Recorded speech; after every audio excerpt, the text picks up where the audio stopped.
जब आप ये कहते हैं कि मैं रोज़ उतना पढ़ नहीं पाता हूँ, इसके बुनियादी तौर पर 2-3 रीज़न्स हो सकते हैं। पहली बात तो कोई भी नहीं पढ़ पाता है, मैं भी नहीं पढ़ पाता हूँ उतना। हम लोग प्रिटेंड करते हैं कि हम बहुत पढ़ते हैं। ईमानदारी की बात है कि मैं आज तक कभी भी 1 घंटे से ज़्यादा एक साथ नहीं पढ़ पाया हूँ, और मैंने ठीक-ठाक पढ़ाई की है वैसे, है ना? आप भरोसा कर सकती हैं इस बात पे। एक तो अपने आस-पास ऐसे लोगों से बचिए जो बार-बार दबाव बनाए कि मैं तो बहुत पढ़ता हूँ, तू कितना पढ़ती है? आप कितने घंटे का टारगेट लेके चल रहे हैं, एक प्रॉब्लम ये भी हो सकती है। आपकी उम्र में कॉलेज के अलावा अगर आप 3-4 घंटे पढ़ लेते हैं तो पर्याप्त है। कॉलेज के 3 साल सिर्फ पढ़ाई के लिए नहीं है, पढ़ाई से ज़्यादा सीखने के साल हैं, मंच पे आने के साल हैं। दोस्तों के साथ फिल्म देखिए, दोस्तों के साथ आउटिंग पे जाइए, रेस्टोरेंट में बैठ के खूब बकवास कीजिए उनके साथ। उसमें जो सीखेंगे वो केवल पढ़ाई से नहीं सीखेंगे। तो दिन में 3-4 घंटे बहुत होते हैं।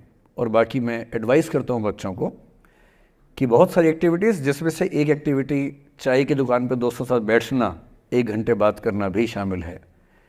पर्सनैलिटी ग्रूमिंग के लिए बहुत ज़रूरी है।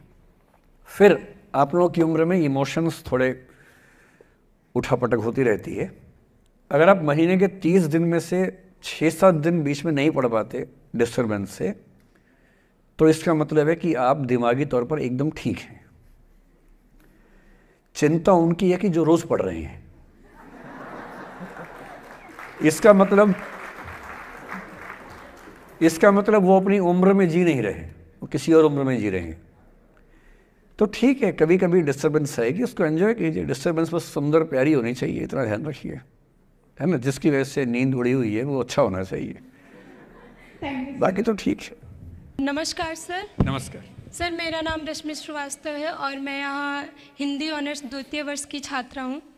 सर, सबसे पहले तो मैं आपको बहुत बहुत धन्यवाद देना चाहूँगी सर। आपसे मिलकर बहुत अच्छा लग रहा है मुझे और ये मेरे लिए बहुत बड़ी सौभाग्य की बात है। सर, मेरा प्रश्न है आपसे कि सर, मेरे साथ ऐसा हुआ कि मैं बचपन से बहुत अच्छी स्टूडेंट रही और सर मेरी ज़िंदगी में ऐसा एक वक्त आया जब मुझे 2 बार असफलता का सामना करना पड़ा और सर तीसरी बार मैं सफल हुई, परंतु सर आज भी वो डर मेरे मन से नहीं जा रहा है। अभी भी मैं उसको फेस नहीं कर पा रही हूँ कि मैं कैसे फेल हो गई। और सर कभी ऐसा होता है कि मैं सो रही हूँ और रात में मुझे वो डर लगता है कि आगे मैं नहीं कर पाऊँगी। मुझे ऐसा लगता है कि आगे अगर मैं कुछ अच्छा करना चाह रही हूँ तो मुझे उस असफलता का डर रहता है कि जो मैंने फेस किया है, और सर मैं उससे उभर नहीं पा रही हूँ। मतलब मेरे ख्याल से ये असफलता आपसे ज़्यादा आपके माहौल की, आपके पेरेंट्स, आपके टीचर्स की है कि उन्होंने आपको, मतलब कुछ बच्चे अपने आप से इतनी उम्मीद पाल लेते हैं कि फेलियर झेल नहीं पाते। आप वैसे बच्चों में हैं। जो आपने कहा ना कि मैं शुरू से बहुत अच्छी स्टूडेंट रही हूँ, ये दुर्भाग्य की बात है, ये अच्छी बात नहीं है। मैं नहीं चाहता कि बच्चे अच्छे स्टूडेंट बने। अच्छे स्टूडेंट का मतलब जो बहुत पढ़ाकू किस्म के होते हैं, सीधे स्कूल से घर, घर से स्कूल, घर में घुसते ही होमवर्क करना शुरू किया, वैसे बच्चे ज़िंदगी में बड़े परेशान रहते हैं। बच्चों को होना चाहिए छटा हुआ टाइप का, शरारती, बदमाश, मतलब काम भी करें स्कूल का, लेकिन बेसिकली आपको स्मार्ट होना है, कॉन्फिडेंट होना है। पढ़ाकू होने से ज़िंदगी बहुत अच्छी नहीं चलती है। ज़िंदगी के लिए ना व्यक्तित्व चाहिए। हुआ क्या आपके साथ, आपको बता दिया गया कि अच्छा बच्चा वो है जो पढ़ता है, होमवर्क करता है, आपने वो सब किया। तारीफ़ें आपकी इतनी हुई होंगी कि बेटा तुम तो कुछ भी कर दोगी, आपको भरोसा हो गया कि मैं कुछ भी कर दूंगी। लेकिन ऐसी ऐसी तारीफ़ें हर गांव, हर मोहल्ले में कई बच्चों की हो रही थी। जब उन सब में कंपटीशन हुआ तो कुछ सफल हुए, बहुत सफल नहीं हो पाए। तो जो सफल नहीं हो पाए उनको बहुत बेचैनी हुई। आपका सौभाग्य है कि अब तीसरी बार में सफल हो गई। कई ऐसे लोग हैं जो कभी सफल नहीं हुए ज़िंदगी में, उनको भी तो जीना है। तो मैं एक ही बात कहूँगा, अपने आप से उम्मीदें कम कर लीजिए। और ये आसान नहीं होता है। इसका तरीका ये है कि 1-2 ऐसे अच्छे दोस्त जो अच्छे भी हैं, दोस्त भी हैं, और बहुत उम्मीदें ना रखते हैं, ना आपको रखने देंगे अपने आप से। डायरी लिखने से लेकर कुछ अच्छे उपन्यास पढ़ना, अच्छी फिल्में देखना, जो आपको सहज होना सिखाएं, न कि महान होना सिखाएं। महानता से बड़ा कोई रोग नहीं है, इस चक्कर में नहीं पड़ना है। सामान्य होना है। असली जद्दोजहद सामान्य होने की है, महान होने की नहीं है। सहज होना है। तो अपने आप से क्या कहना, रोज़ कहना है कोशिश पूरी करूँगी, सफलता मिल गई तो बढ़िया, नहीं तो क्यों डरे ज़िंदगी में क्या होगा, कुछ ना होगा तो तजुर्बा होगा, और भाड़ में जाए सीधी सी रात। नमस्ते सर।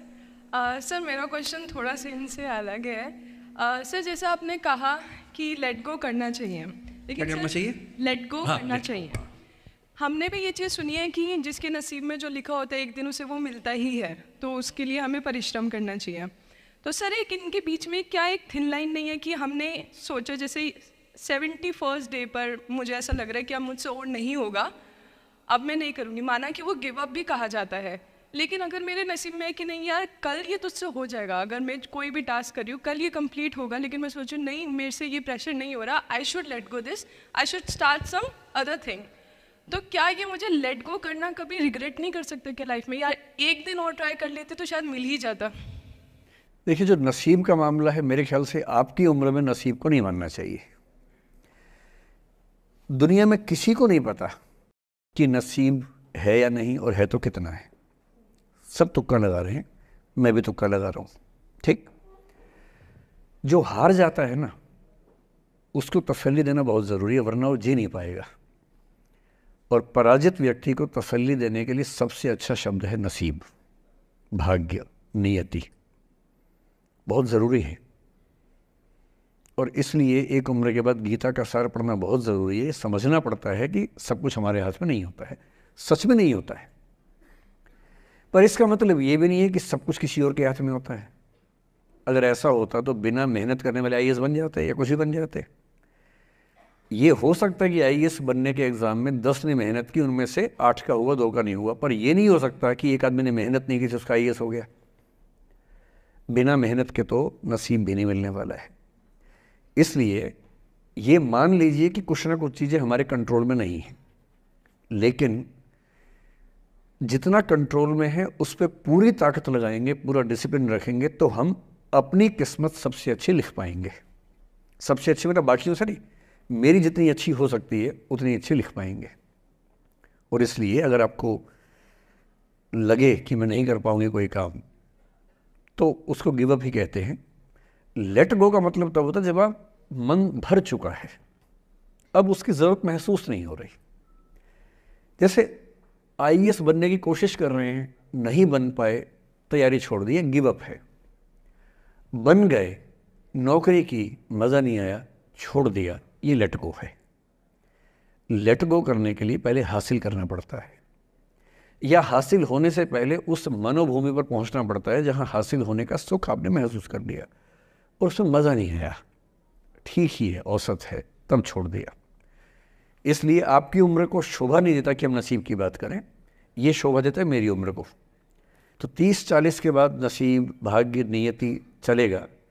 फिलहाल कर्म पे भरोसा कीजिए, मेहनत, डिसिप्लिन, और मोटिवेशन से ज़्यादा महत्वपूर्ण है डिसिप्लिन, ध्यान रखिएगा। मोटिवेशन का ग्राफ ऐसा होता है, फिर ऐसे नीचे आता है धीरे धीरे, डिसिप्लिन ऐसे रहता है। और डिसिप्लिन वाला व्यक्ति हमेशा मोटिवेशन वाले व्यक्ति से ज़्यादा सफल होगा, ये मान के चलिए। सबसे अच्छा क्या है? Motivation with discipline. तो कोशिश कीजिए कि नसीब पे ना छोड़िए, अपने भरोसे कीजिए। All the best.